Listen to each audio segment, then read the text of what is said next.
So what do you think could possibly be still hidden in Lancaster? Can't be much, as the city's been around since well before Roman times. Well, the first hidden part is in fact Roman, dating from around 73 AD. Tucked away behind the castle and the priory and the vicarage fields are the remains of the Wherry Wall, part of the Roman defences, and a Roman bathhouse with its hypocaust. You could just see the elite intelligentsia splashing around or having their backs scrubbed whilst enjoying the magnificent view across the River Lune. Mind you, these bridges weren't there then. Just below the bathhouse is St George's Quay with its magnificent maritime museum. The quay was built by the 18th century businessmen of Lancaster to further their interest in trade with the West Indies and slaves. But hidden nearby in one of the old warehouses is harpsichord maker Robert Deegan. A rather retiring individual, he nevertheless allowed my friend Tim Churchill to film this traditional and dying art of making harpsichords.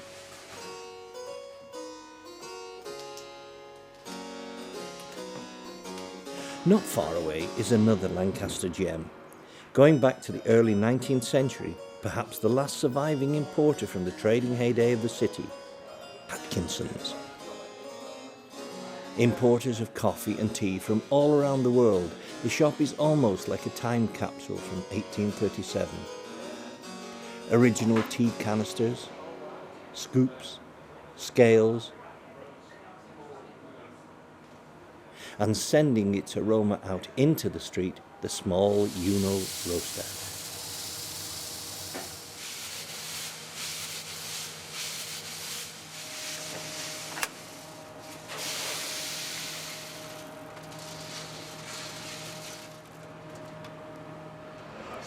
What with roasters and bags of coffee beans from Guatemala, Ethiopia, Brazil and at least 20 other countries, the atmosphere is richly described as heady. They have recently opened a cafe in the historic music room in Sun Square. Just a few doors up the street is the Judge's Lodgings, the oldest townhouse in Lancaster dating from 1590. Once the home of the keeper of Lancaster Castle and notorious witch hunter Thomas Cavell, it was from 1776 to 1975 the residence for the visiting assize court judges from the nearby Lancaster Castle. In its Regency Room settings can be found a display of world-famous Gillow furniture, a local company. But unusually, there's also a museum of childhood with toys from the 18th century to the present day. Talking of Gillows, being used as roof beams behind their old factory can be seen these wing spars, which were made in the factory for the wartime wooden fighter bomber, the Mosquito. Ashton Hall, and this magnificent 1909 organ, played here tonight by Colin Parsons.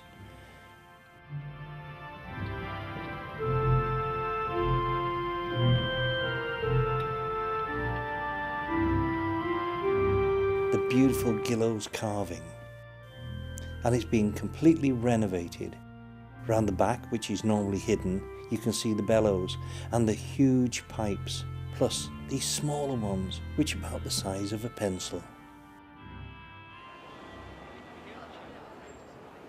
I mentioned the castle earlier, and that is famous for the Pendle Witches. They were imprisoned here, supposedly in these cells. But recently it has been discovered that they were actually kept in this damp, hidden cell on the other side of the castle next to the castle's well. It didn't make much difference to the outcome though, because they left from John o' Gaunt's Gate and were marched up the hill to be hanged. Mind you, tradition has it that they were allowed to call in here, the Golden Lion pub, and enjoy their last pint of ale. Behind the modern day facade of the city centre are ancient hidden doorways, historical passages, and with intriguing names.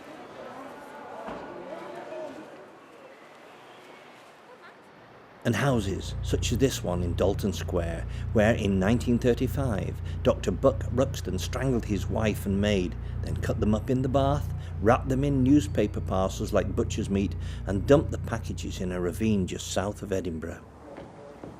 Her Majesty the Queen, as the Duke of Lancaster, owns the castle, and until 2012 much of it has been part of the prison service, hidden away, only seen by a few. But no longer will the magnificent courtyard and the keep be kept away from the public gaze, as it is hoped that within the next 2 years it will be transformed into a major hotel and tourist attraction. Already there are reenactor groups who have begun to set up camps occasionally between the castle and the priory. And from time to time, the Romans invade and carry out the odd funeral. In the days when Lancaster was a collection of villages such as Skirton, Bowerham and Golgotha, before Greenwich Mean Time, there were very few ways of getting the workers into the city on time, unless they could rely on a village church clock. Town halls came along and saw the development of the town hall clock. Lancaster was no exception. From the old town hall in Market Square, now the City Museum, to here in the new town hall in Dalton Square. This massive clock was installed, hidden away at the top of the building. Few people know that these beautiful and complex workings can be visited by ordinary members of the public. Warning though, don't do as I did when I filmed and go up at 12 noon. It nearly blew my eardrums away.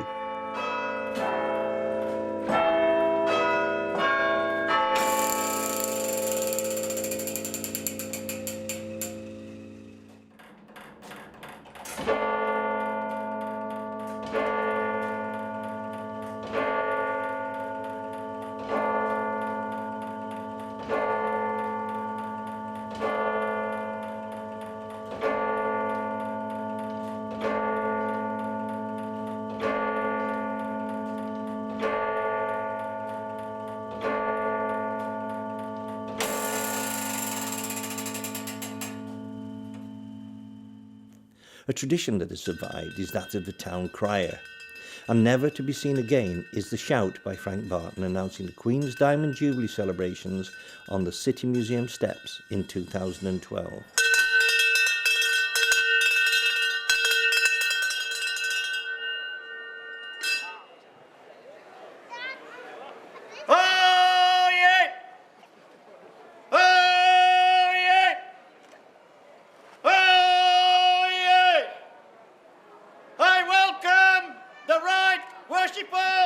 The Mayor of Lancaster, Councillor Sheila Denwood, and everyone here present to the opening of Lancaster Unlocked. This is to celebrate the Queen Jubilee year. We are honoured to have Queen Victoria to present the Lancaster Unlocked key to our present Mayor of Lancaster.